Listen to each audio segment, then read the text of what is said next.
It's recap time. 3, 2. Hey, quick interruption, Future Chip here. If you're coming from the previous video and you already know the drill, you can skip directly to the recap. Otherwise, if this is your first time, I'll let you with the intro and enjoy the episode. 1.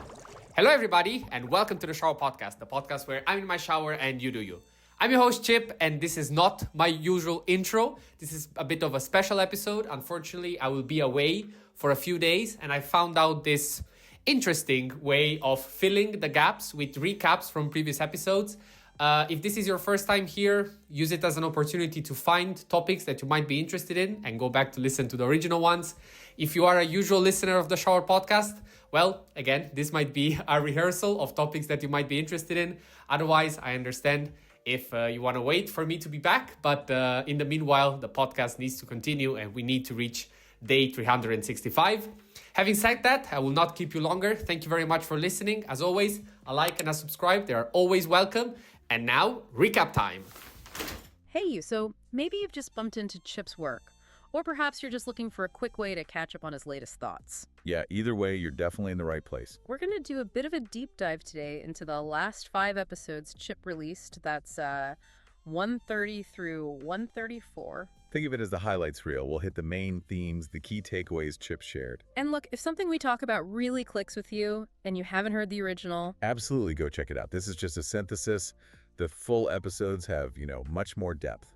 Okay, so let's jump in chronologically. Episode 130. Where are my results? Ah, yes. This one. It's so relatable, isn't it? That feeling of impatience. Totally. Especially like with fitness, which was his example. But really, it applies everywhere. He talked about his own experience, right? Getting back into the gym after some time off, injuries. Yeah, and feeling that frustration, like I'm putting in the effort. Why aren't things changing faster? Even though, intellectually, we all know it takes time, meaningful change doesn't happen overnight. It's that gap, isn't it, between knowing and feeling? He really nailed the absurdity of expecting instant results for long-term goals. It makes you think about learning anything new, right? A language, an instrument. That initial burst of effort versus the long haul. And that leads straight into one of his big points. Yeah. The danger of focusing only on the end result. Yes. That idea that if your only motivation is, say, looking good for one specific event. Like a wedding or a holiday. Exactly. Yeah. It's just not sustainable. Once that event passes, the motivation often goes with it. So true. I've seen that happen so many times.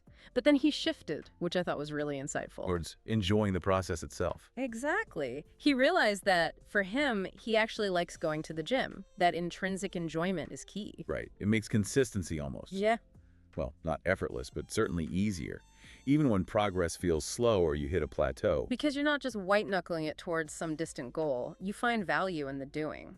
That patience we mentioned earlier becomes less of a struggle and more of a natural outcome of enjoying the journey. It just reframes the whole thing. And he made a good distinction, too, between paths with clear milestones. Like university, yeah. You have exams, grades, graduation. Yeah. Clear markers. Versus things like fitness or career development or even just personal growth, which are often much less defined.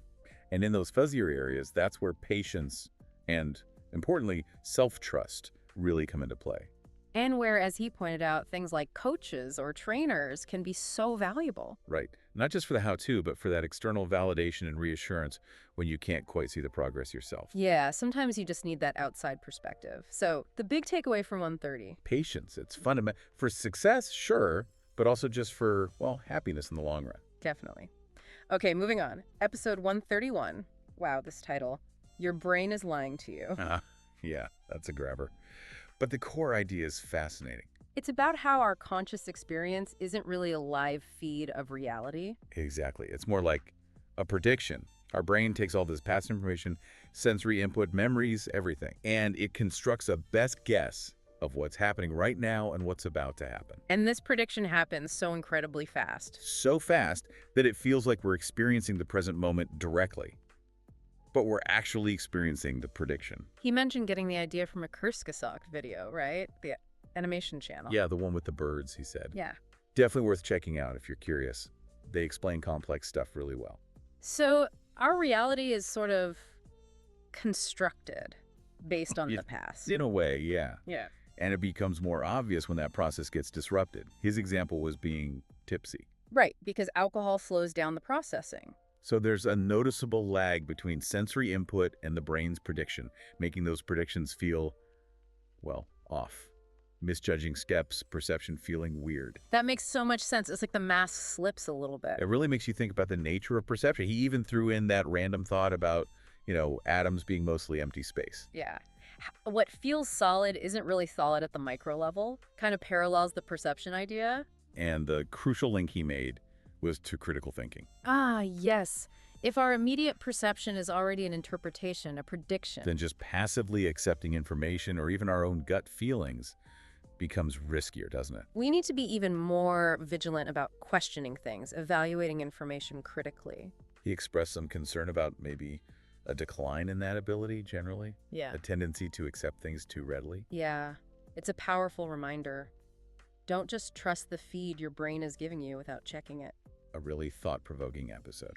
Okay, next up, episode 132, At Least It's Not Raining. Huh. I like this one. Taking that phrase, which can sound a bit like weak consolation. Yeah, a bit pessimistic even. Maybe. But finding the genuine value in it. It was about perspective. Context was key too. He recorded it after feeling really drained. Yeah, creatively drained. But instead of just dwelling on that, he looked around and thought, okay, what's not bad right now? And he found things, like feeling physically better after being sick, his injury healing up. Allowing him to get back to stuff he enjoyed. It's that classic glass half full, half empty idea, isn't it? But framed differently. It's about choosing where to put your focus. And he was clear. It's not about toxic positivity or pretending everything's amazing when it's not. He's a realist. Right. It's more about acknowledging the baseline, appreciating the absence of bad things sometimes. Instead of constantly focusing on what's missing or what more you need, it's about recognizing the resources you do have to just keep going. It's a subtle shift, but it feels important. Recognizing not bad as a legitimate state. And he tied it back to patience from episode 130. Oh yeah, how did that link work? Well, some days, progress just isn't happening. You feel stuck. Mm-hmm. On those days, maybe the win is just not going backwards. Maybe at least it's not raining is the most realistic, positive perspective you can find. That makes sense. Accepting the neutral days without letting them become negative ones. Exactly. And he kind of put it out to you, the listener. Does that resonate? Is that a perspective you find helpful? And a good prompt for reflection. Okay, onwards. Episode 133. This video is for you.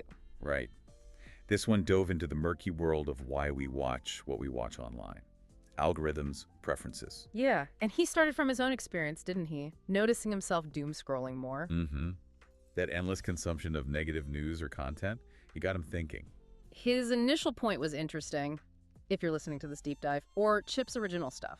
It's probably not an accident. There's likely an interest in self-improvement, critical thinking, those kinds of themes. The algorithm, or your own choices, led you here for a reason. But that's where it gets complex. How much is conscious choice versus algorithmic nudging? Right, because these systems are designed to show us things they think we'll engage with, based on past behavior. Creating those filter bubbles or echo chambers, and he pointed out the danger of just passively consuming enjoyable stuff.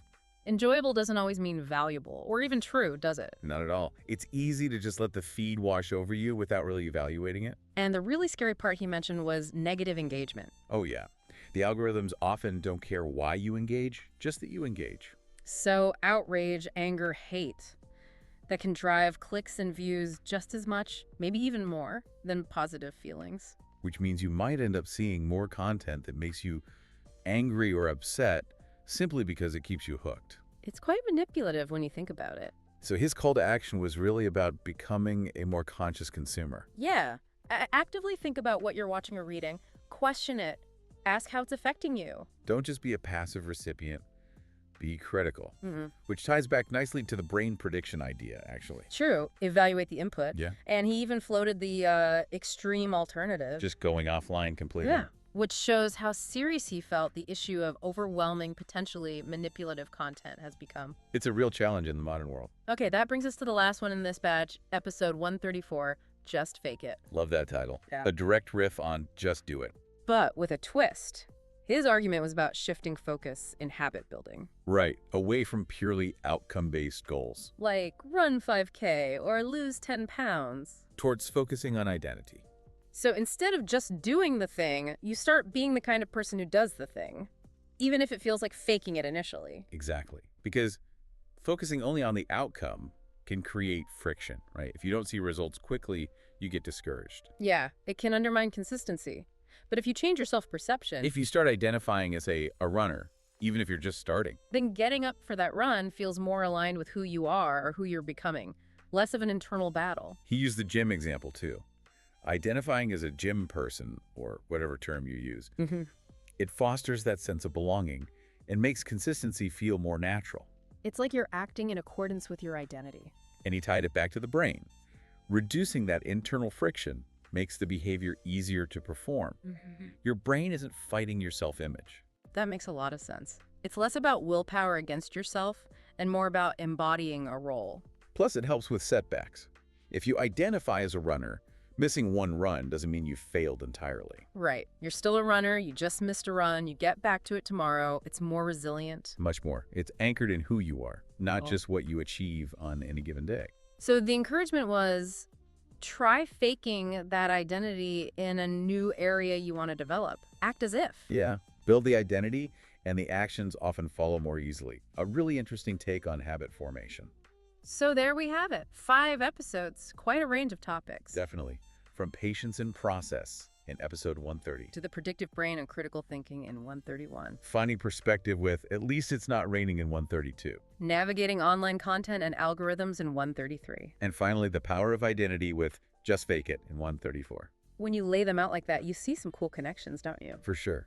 Themes of self-awareness, understanding our own minds, being intentional, they weave through quite a few of them. Yeah, definitely valuable stuff to think about for anyone interested in, well, just navigating life a bit more effectively. Absolutely. Hope this recap has been useful for you. Yeah, thanks so much for joining us for this deep dive into Chip's recent work. And again, check out the originals if anything really sparked your interest. We hope reflecting on these ideas, patience, perception, critical thinking, identity, gives you something valuable to consider. We certainly found it interesting revisiting them. Looking forward to exploring more ideas soon. Thanks for listening. See you tomorrow.